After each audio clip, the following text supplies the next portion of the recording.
8 de la mañana, 39 minutos, y es un placer realmente recibir al hoy presidente del Banco Central, el contador Mario Vergara. Bienvenido, un placer tenerlo esta mañana aquí en Arriba Gente. Es un gusto estar con ustedes y obviamente con la gente que los mira todos los días. La aclaración de Eloy, presidente del Banco Central. ¿Por qué Eloy? Porque Vergara ya hace muchos años. No, porque hay una costumbre, inclusive con el contador Ferreri pasó exactamente lo mismo un día en las presentaciones de ADM. Las presentaciones de la Asociación de Dirigentes de Marketing son muy protocolares a la hora de hacer la presentación o de la mesa de cabecera, que ha sabido en más de una oportunidad estar allí el contador, como también con los oradores. Entonces normalmente se respetan todos los aspectos curriculares. Entonces a veces el presidente del Banco Central es presentado como economista, que lo es, puede ser presentado como profesor, que lo es, o como político o como ex ministro de Economía. Recordemos que también estuvo al frente del Ministerio de Economía. Entonces dije hoy presidente del Banco Central, tal vez adelantándome a posibles otros caminos que veremos qué es lo que depara. Caminos que si los decide tomar, supongo que tendrá claro los tiempos. Vaya pensando que le va quedando pocos días. Como todo en la vida, como todo en la vida. Pero bueno, hoy tenemos el sombrerito de presidente del Banco Central y es el que vamos a... Y recibió muchas críticas últimamente por la intervención que el banco ha tenido que realizar. ¿Cómo le explicamos a la gente, cosa curiosa, ¿no? ¿Cómo le explicamos a la gente que la intervención del Banco Central permite que el dólar, frente a lo que sucedió en Argentina, no tenga un comportamiento similar en el Uruguay? Eso, a los ojos de la ciudadanía, puede ser visto porque nos va llevando hacia una cotización gradualista que va teniendo el dólar.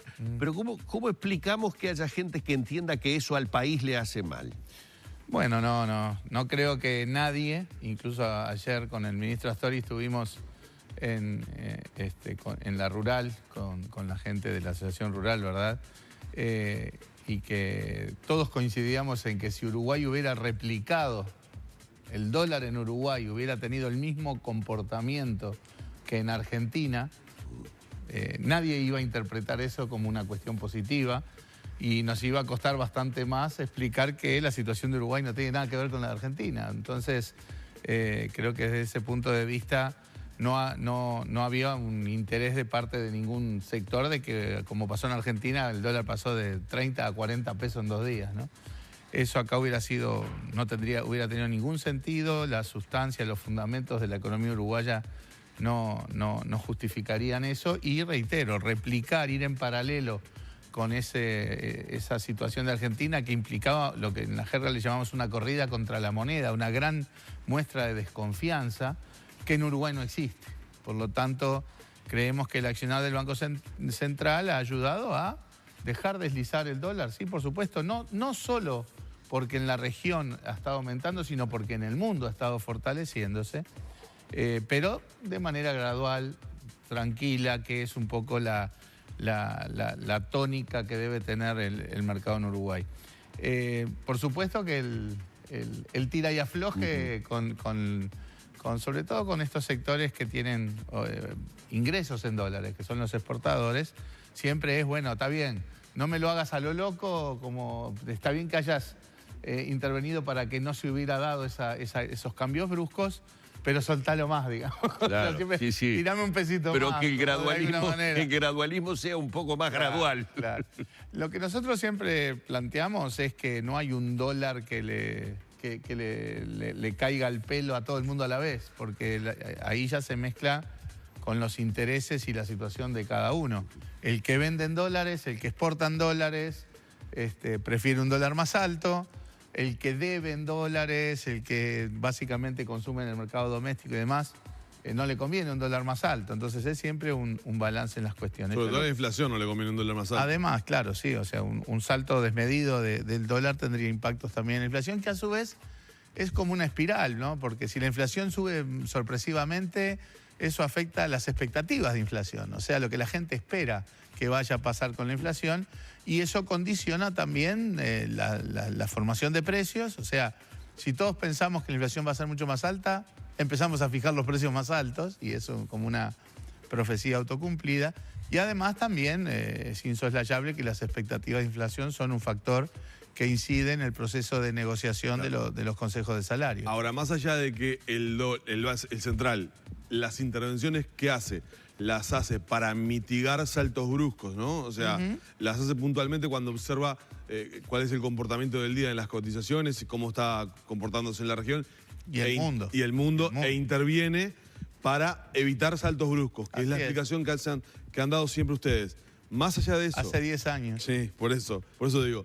Más allá de eso, la tendencia alcista del dólar vino para quedarse. Bueno, desde el año 2013 estaba planteado un poco eso, porque en realidad el desplome anterior del dólar se había debido al efecto de la crisis financiera global. El tema es que, de hecho, entre 2013 y 2016 el dólar ya se había fortalecido. En términos uruguayos habíamos pasado de un dólar en órdenes de 18, 19 pesos a dólar de 28. Después hay momentos de ruidos, ¿no? Como fue cuando la destitución de Dilma Rousseff en Brasil, que saltó también el dólar a 32, y se formaron ahí expectativas incluso a aumentos mayores que después no se dieron.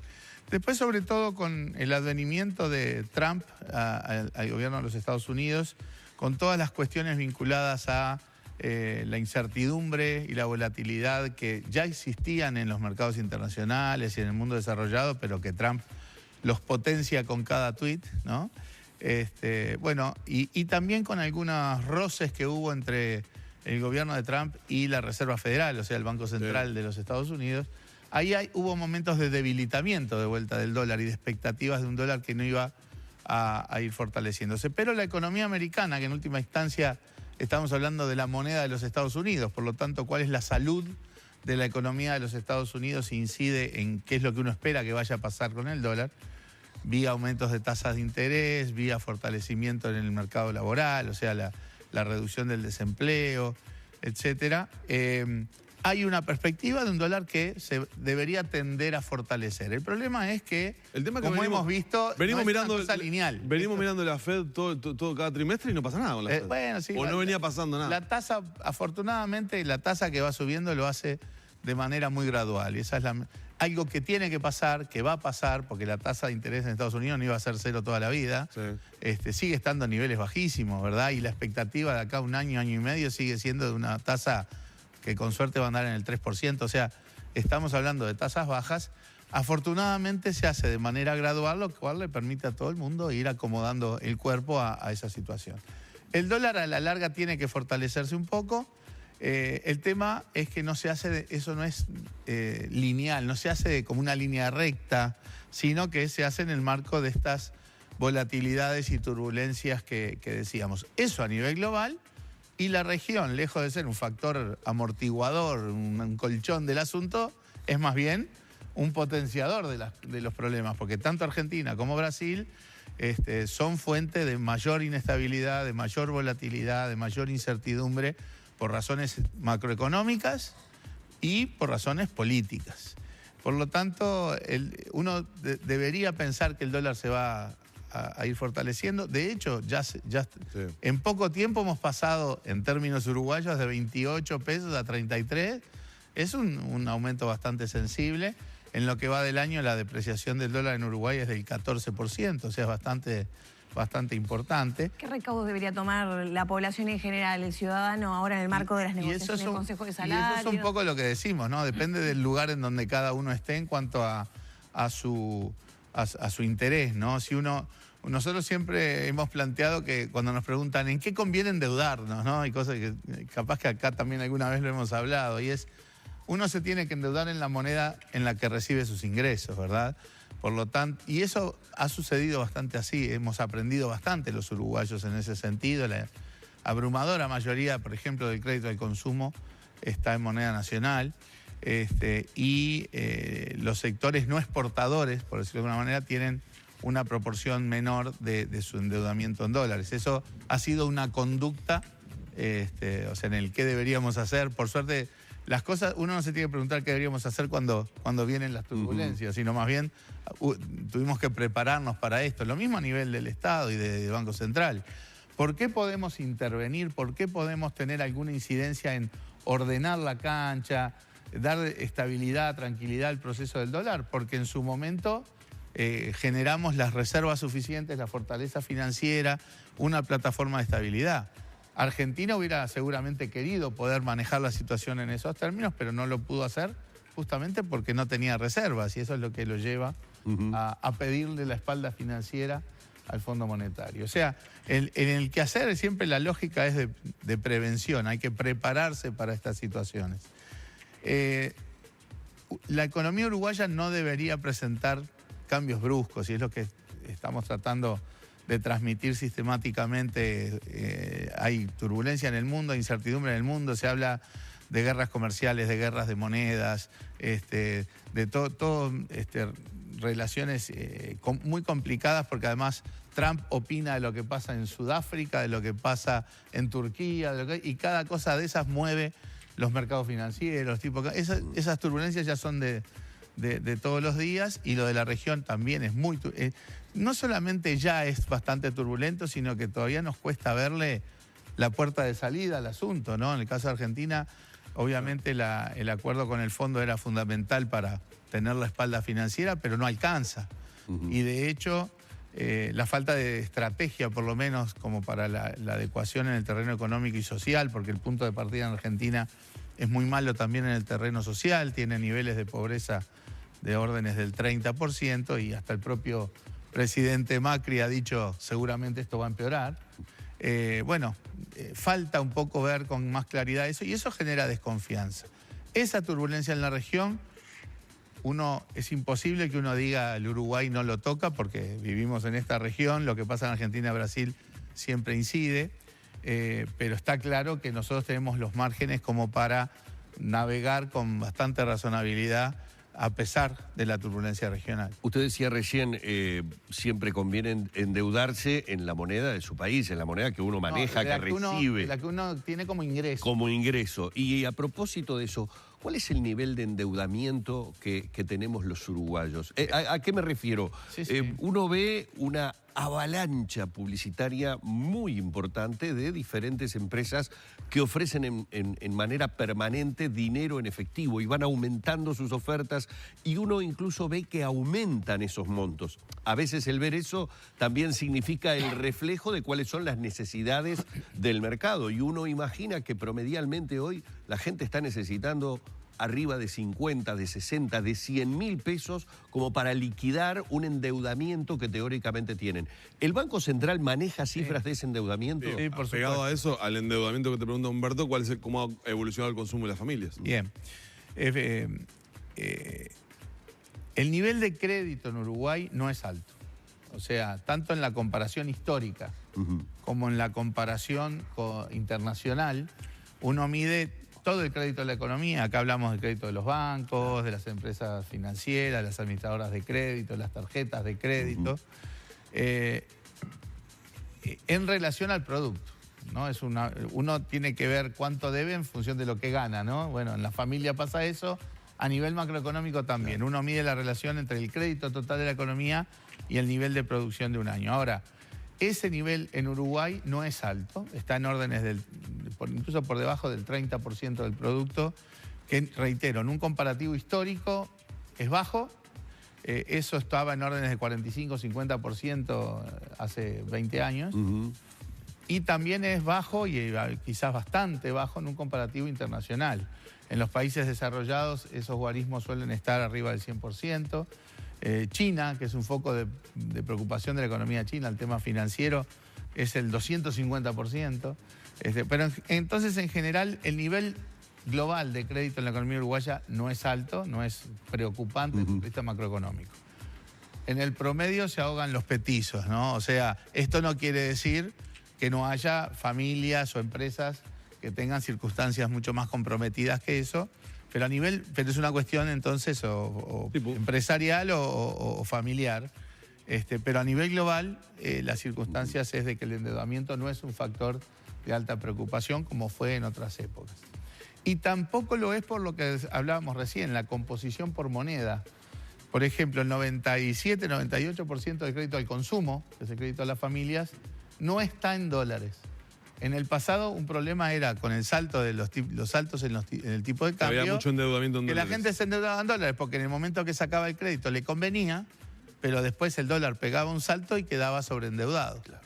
Ese riesgo a nivel de las familias hoy por hoy prácticamente no está presente. Los niveles de consumo privado, evolucionan bastante con el nivel de producto, de ingreso, ¿verdad? Durante varios años, sobre todo después de la crisis, la gente fue cauta en el consumo y el crecimiento del consumo estaba un poquito por debajo del producto. Después, cuando la cosa fue ganando confianza, ¿verdad? Después de varios años de crecimiento de la economía y demás, los niveles de consumo aumentaron, tuvimos años de alto consumo, pero tampoco muy despegados ahora por encima del nivel de producto.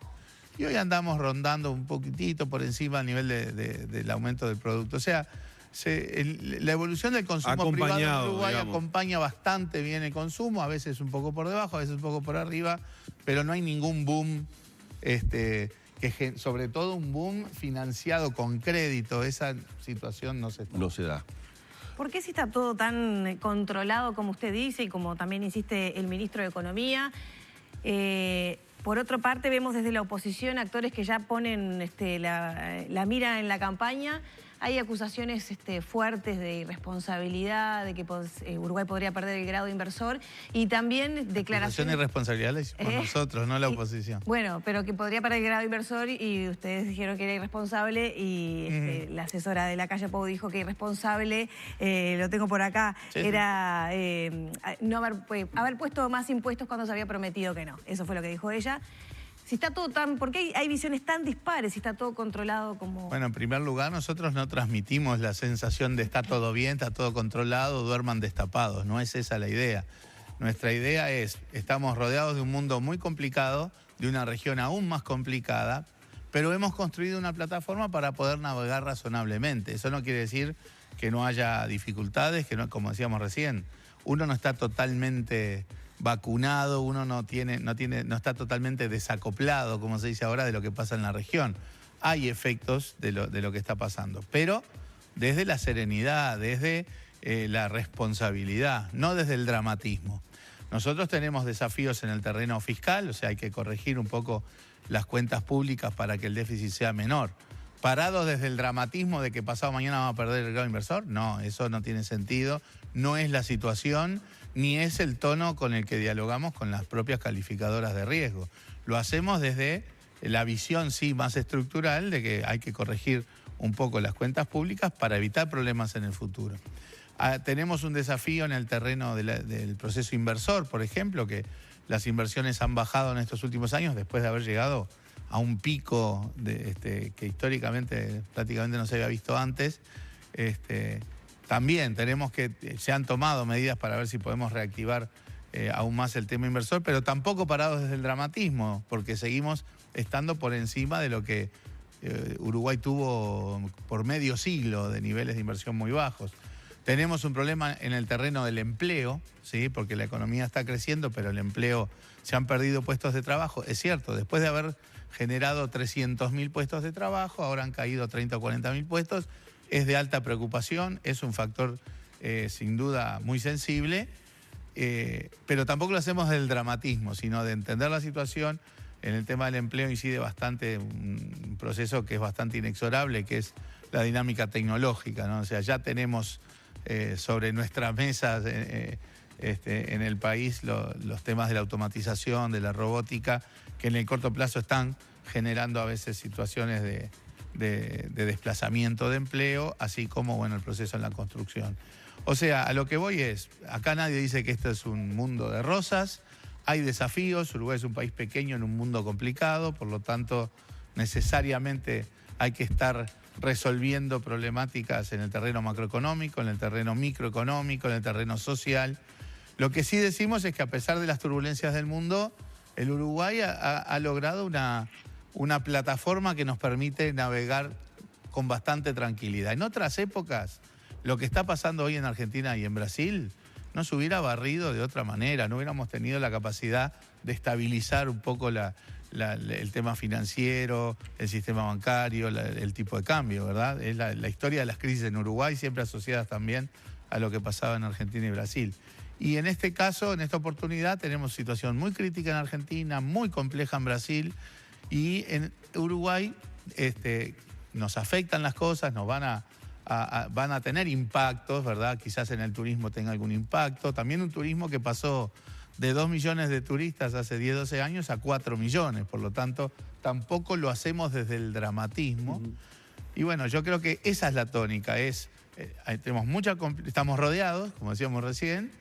No es un mundo de rosas el Uruguay, en el sentido de que está todo resuelto y hay que estar todo. Pero sí tenemos las fortalezas en la plataforma macroeconómica, en la estabilidad financiera, en el proceso social, como para navegar razonablemente en esa turbulencia, cosa que en el pasado no podía. El déficit fiscal es una de las grandes piedras en el zapato, ¿no? Claramente.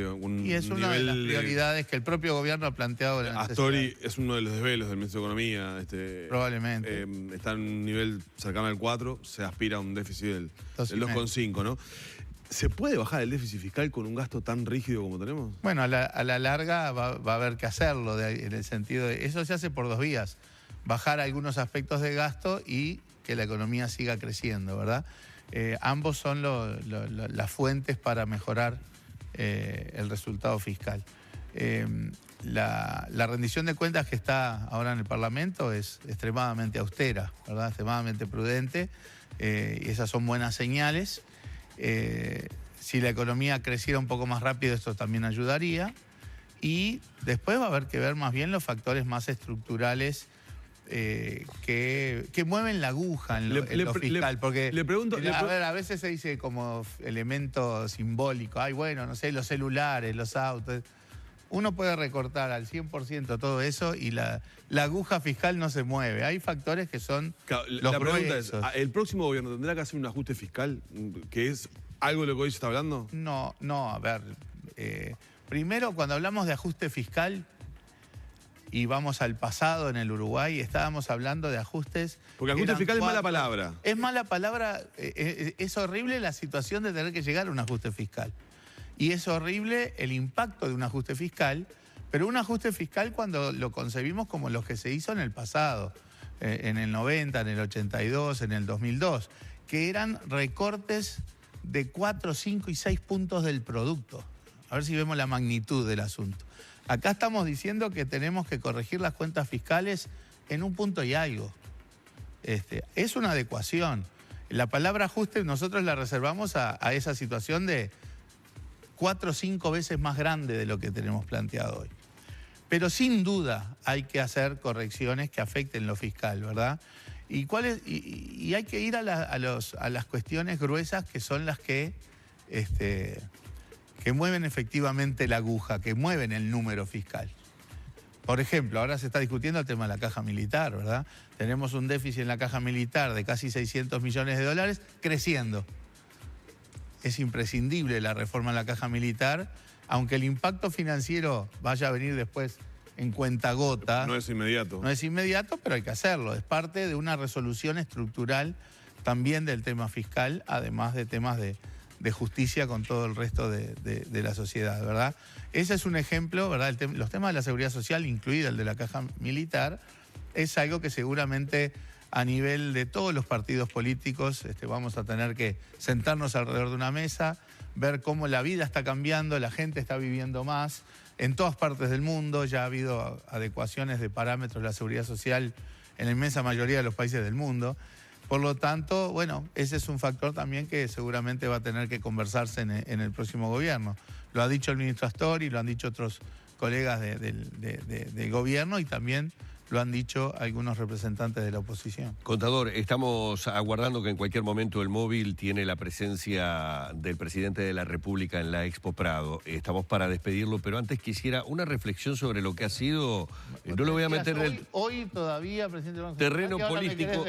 Terreno político no lo voy a meter. Le voy a hablar como presidente. Te estaba del diciendo Banco que lo Central. metas. No, pero hay algo que me interesa particularmente porque en estos últimos Antes del tiempos 27 de octubre se tiene que ir del Banco Central. hemos recibido muchos palos gobiernos de la República Argentina con respecto al tema llamado de la ruta del dinero K, y en donde desde Argentina, tal vez livianamente, se ha dado a entender que Uruguay parecería ser un paraíso para toda esa cantidad de dinero que todavía no se sabe cuánto es, y si pasó, si se quedó, si no se quedó. El Banco Central tiene mucho que ver en lo que son los controles de grandes masas de dinero que pueden ingresar al país, hacer inversiones, etcétera, etcétera. El otro día el presidente dijo algo al respecto, para mí tal vez olvidando que ya ha habido situaciones en las que se han descubierto compras, hemos tenido personajes que han venido al Uruguay, no solamente en esta época, de todas las épocas han venido a hacer inversiones, y es dable esperar que no todos los controles sean eficaces. La pregunta es concreta, ¿nos faltan más elementos, más herramientas para ser más eficaces en los controles, o Uruguay está en un buen estándar de control para el lavado de dinero? Las dos cosas son ciertas, porque la dinámica del negocio del lavado de dinero es muy creativa y es cada vez más relevante, no solo en Uruguay, a nivel global. Pero también es cierto que tanto a nivel global como en el caso de Uruguay en particular, a partir del año 2006-2007, todos los mecanismos de prevención del lavado de activos se han fortalecido enormemente y la institucionalidad de la prevención del lavado de activos también. En el caso, por ejemplo, del sistema financiero, uno sí puede dar la tranquilidad de que si bien puede pasar dinero en el sistema financiero uruguayo, no está entrando dinero lavado porque los controles hoy son muy claros, muy férreos y demás. Y en el terreno inmobiliario, por ejemplo, justamente se han detectado las situaciones, están en la órbita judicial. O sea, es de esas cosas que uno no puede decir esto está totalmente vacunado tampoco, pero se ha mejorado muchísimo todo el sistema de prevención, se han detectado un montón de cosas, hay mucha más prevención, reitero, en el funcionamiento en el sistema financiero, que es donde el Banco Central más control tiene, pero es un negocio que hay que combatirlo de manera sistemática. Que se mueve. Lo invito a ver al presidente, a ver si realiza algún tipo de declaración. Esto es en este momento en la Expo Prado, allí lo veo acompañado del ministro de Ganadería y Agricultura, y no sé si Magdalena Bueno, me no está sé escuchando. si ustedes me están escuchando Dale, Maggie, por ahí, dale. compañeros. Está llegando el presidente de la República acompañado del ministro de Ganadería a lo que será esta reunión con las autoridades de la Asociación Rural del Uruguay. Dijo que las declaraciones a la prensa las va a hacer a la salida. Sin embargo, un comentario que hizo mientras caminaba y mientras se sacaba algunas fotos con quienes están aquí en la Rural del Prado es que esta es la mejor encuesta. Esa fue una de las frases que utilizó el presidente de la República. Ustedes verán que vengo caminando, por eso van a escuchar tal vez que no hablo de la mejor manera. Pero bueno, aquí está llegando entonces el presidente de la República a esta reunión y reiteramos que dijo que las declaraciones las va a hacer posterior a lo que será esta reunión. Los dejamos con estas imágenes. Bien, obviamente toda la Sí, va acompañado del director expectativa. de la Expo Prado, Carvalho, Exacto. que es quien está Ahí de está saco azul que lo acompaña. Ahí está el presidente de la Asociación Rural. Coincidieron en un viaje al exterior hace un par de años, presidente Vázquez con Servino. Si no recuerdo mal, fue a Egipto, una gira que se hizo, anduvieron por Egipto, tienen desde entonces un buen vínculo el primer mandatario con el presidente de la Asociación Rural del Uruguay. Bueno, así estamos viendo. No creo que lo inviten a almorzar a esta hora Vázquez, ¿no? Como tuvo la suerte Vergara y el ministro Astori, pero seguramente Unos van a compartir algún bizcochito, alguna cosa. Con unos bizcochitos estaría bien. Bueno, despídanlo con lo que ustedes quieren. No, La pregunta el 27 de octubre de este año va a marcar exactamente un año antes de las elecciones nacionales del 2019. Si usted tiene aspiraciones políticas, se tiene que ir antes de esa fecha. No le voy a preguntar si va a ser precandidato. ¿Va a renunciar al Banco Central?